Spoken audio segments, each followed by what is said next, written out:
Hi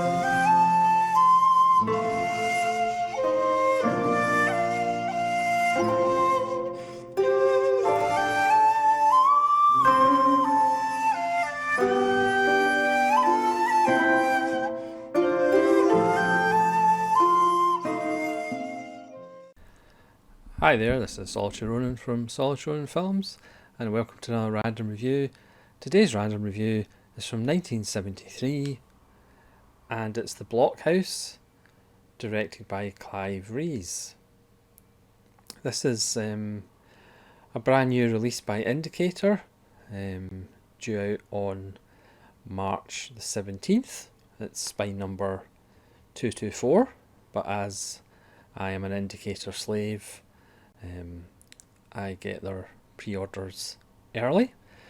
This stars a wonderful eclectic cast: Peter Sellers, Charles Aznavour, Peter Vaughan, Jeremy Kemp, amongst others. As usual with Indicator, reversible sleeve, wonderful booklet. The extras, it's a 4K scan. There's two different versions. There's the distributor version and the director's version, which have the same running time of 92 minutes, but there's slight differences in the credits, which I'll get to. There's a 6-minute interview with Leon Lisick, again one of those actors that you might not recognise his name, but you recognise his face. That was made in 2022, 6 minutes. Out of the Darkness, 13 minutes. Fred Rees and Gilda Rees, director Clive Rees' son and widow, recall the film's turbulent production history. Underground Filmmaking, 2022, 19 minutes from the producer, Kent Wallen, on the many challenges of making a low-budget war film. I think it was made for £90,000 with a little bit extra, I think. Down to Earth, a 12-minute documentary or interview with production manager Matthew Raymond, recalls procuring a Spitfire for the opening battle scenes. When the lights go down, or the lights go low, 10-minute interview with electrician Peter Bluer on the perils of powering a chute deep underground. And then there's a really interesting little film about the German occupation of the Channel Islands. It was made in 1945, which is 17 minutes long. So the extras are really wonderful. This is a multi-region disc by Indicator. The film itself is based on a true story. Now it's set on D-Day,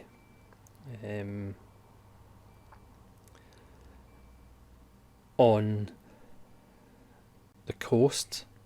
The actual events happened in Poland, and it's about a group of prisoners, some French, some Poles, various nationalities, 7 prisoners who, during the opening bombing attack or battle attack, which features a Spitfire going by, 7 of them get trapped in this underground bunker, the blockhouse of the title, and it's the story of them and being trapped in this place. Now, as I said, it was the actual events happened in Poland. The film was adapted from a French book, which the author talked to one of the survivors. So starting off with, there's 2 cuts of the film, but it's pretty much just the kind of screed at the end of the film on the screen, which is the difference, because originally the distributor didn't want to put some information on it. I'm not going to say what the information is, and the director Clive Rees wanted to have that information on, so that's really the only difference between the 2 versions. Like I say, they're both 92 minutes, but I would watch the director, the version the director preferred, because it will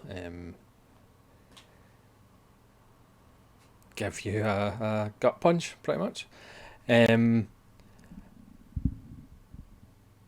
So it's based on a true story,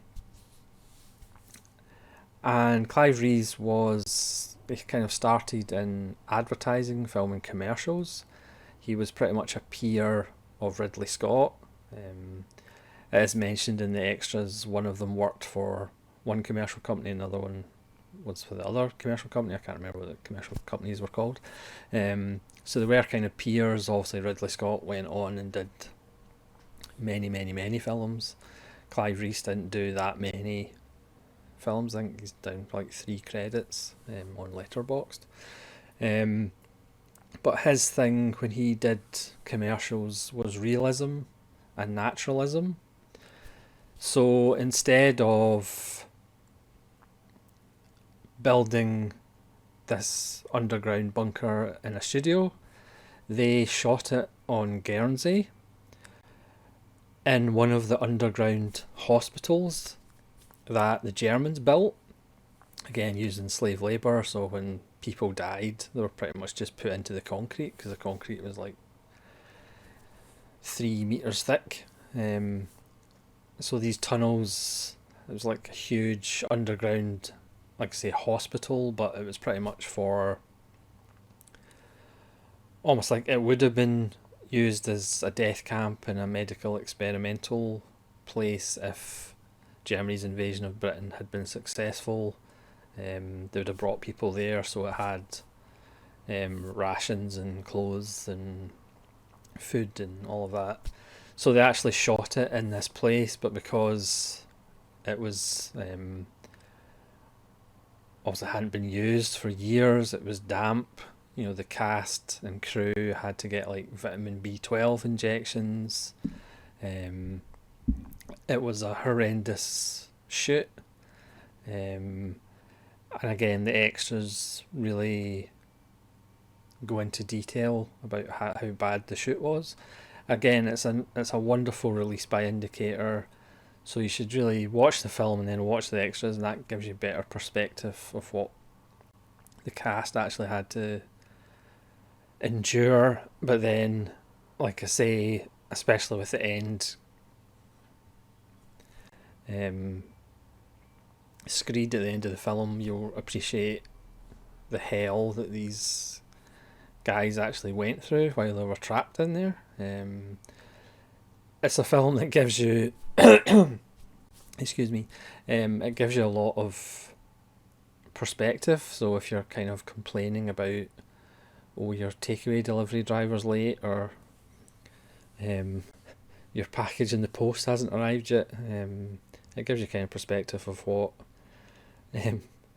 suffering and real horrible things that you have to endure. It gives you a little bit of perspective. So the shoot itself, Rees wanted to have it as realistic, quote unquote, as possible. So they shot it in this underground German bunker in Guernsey. There was one in Jersey as well, apparently, but that by 1973 or 1972, when they shot the film, that was already a museum at that point.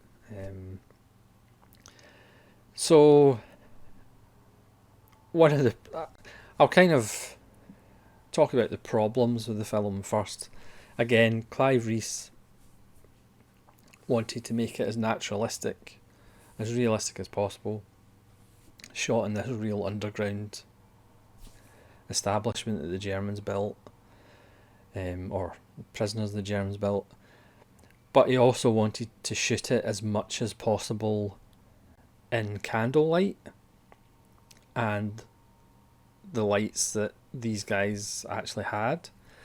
So the blockhouse that they were trapped in had racks and racks of wine and food and candles.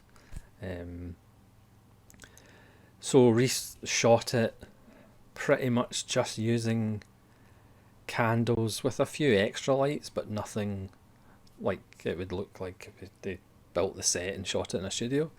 So this is one of the darkest films you'll ever see.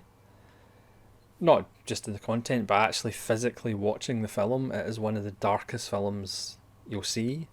So if you're watching it in a room with any light source whatsoever, there will be periods where you just cannot see much of anything.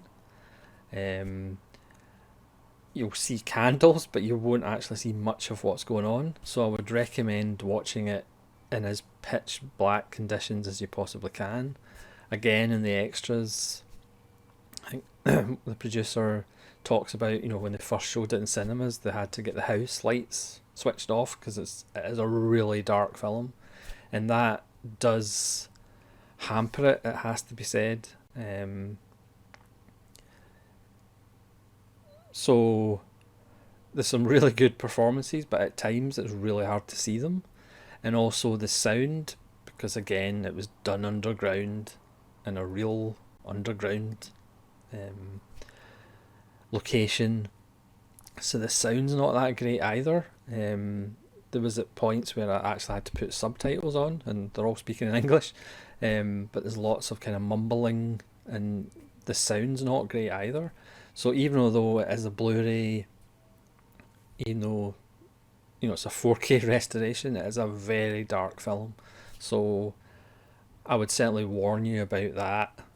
Um, it's not a pleasant watch. It's obviously not supposed to be a pleasant watch. It is one of the bleakest films I have in my collection, and that's saying something because I've got a few bleak films. Um, but it's a film that really gives you perspective. Um, at first glance, it's maybe an odd film for Peter Sellers and Charles Aznavour to do. Um, Peter Sellers, once he was on board, he wasn't perhaps that keen in doing it, and they had to give £10,000 to the Hare Krishna movement, which Peter Sellers at that time was a member of, to kind of get him on board. I think one of the other problems with this film, because I'd never heard of it, again, it's another quintessential indicator release, was the fact that because it was Peter Sellers, because it was Aznavour, people thought it was going to be this light-hearted, prisoner of war film, as if there is such a thing. But they thought it was going to be like a comedy, and of course Sellers has a slight French accent in it. So allegedly, when he first speaks in his French accent, people were laughing because they thought it was going to be a comedy. And I can say quite candidly, this is not a comedy. So initially, obviously the men are in here. They find these almost walls of bottles of wine. So obviously they start drinking. They find the larder with all this food, all these candles. So they think they're being saved as the bombs are dropping above them. But then they realise because of the bombing, the exits have been blocked out, so they're basically trapped. And these walls are ridiculously thick concrete, so there's not much chance of digging their way out. But they kind of think, oh well, either the Germans will get them out, or the Allies will get them out. But that perhaps isn't happening anytime soon. Peter Vaughan, he was kind of the liaison between the Germans and the prisoners when they were helping building these facilities, and he's telling them, oh, don't drink the wine and don't eat too much because the Germans will punish me for it. He's still thinking, the Germans will just dig them out, and so they shouldn't, eat all these rations immediately. But again, over time, their attitude changes, their psyche changes, and it's the different ways that each of them finds their reality and how to survive their reality. It's a very claustrophobic film, obviously.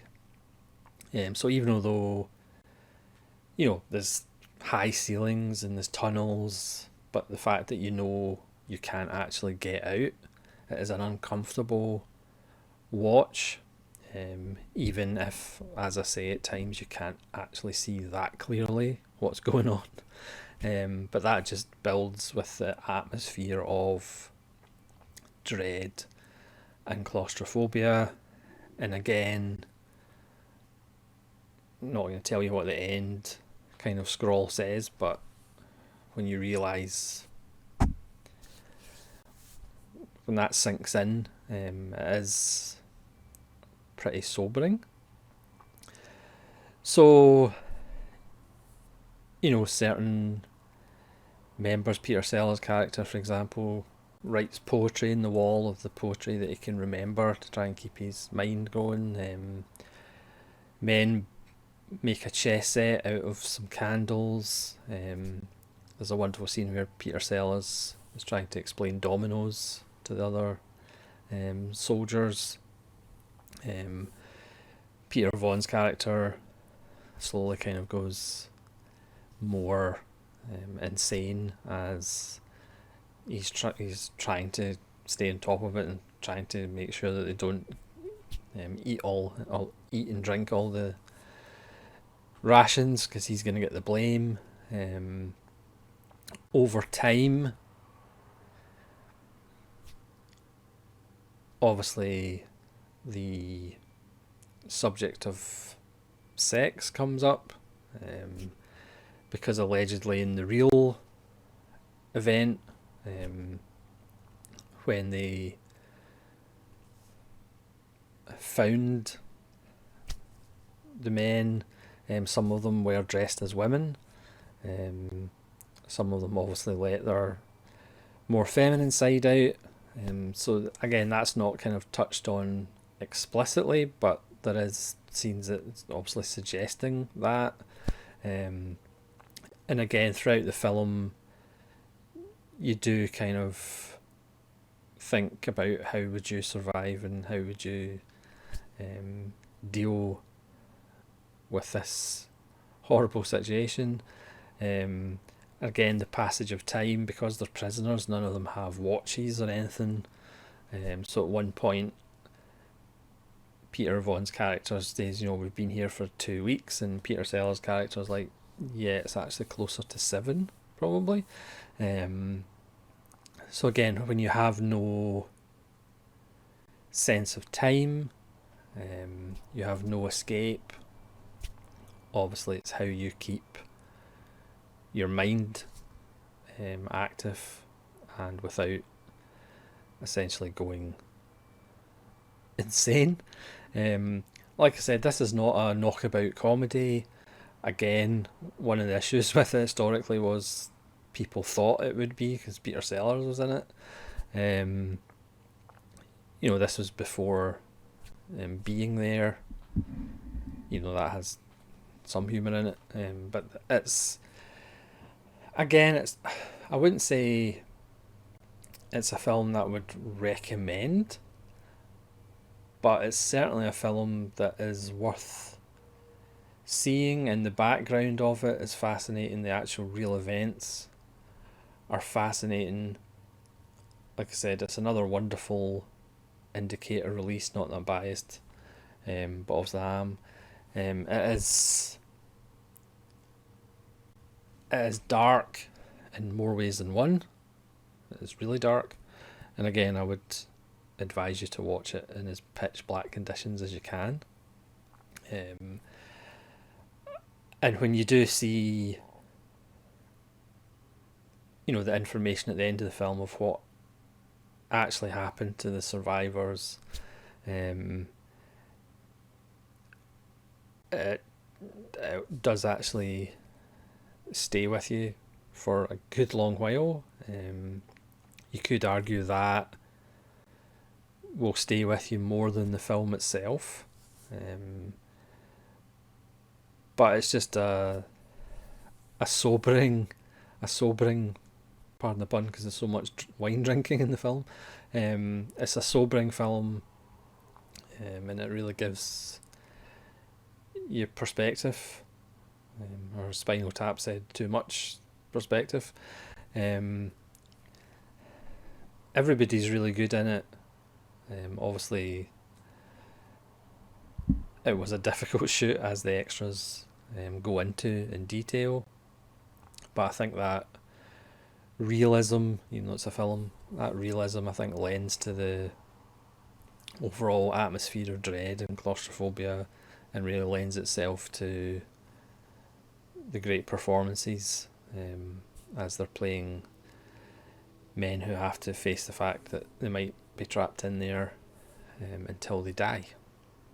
So on that cheery bombshell, I'll leave it before I depress myself again thinking about the film, and depress you for going and watching the film. Hopefully you will, and you can let me know what you think of it, or if you've seen it, let me know what you think of it. But again, it's another Indicator release I had never heard of before, but you can see why it wasn't going to be a box office smash, despite people thinking it was going to be a Peter Sellers comedy. So again, if you've seen the film, please let me know in the comments, and if not, hope you'll check it out at some point, because it's worth checking out even though you might feel depressed for a good long while after watching it. So this is Solitary Ronin from Solitary Ronin Films, saying farewell.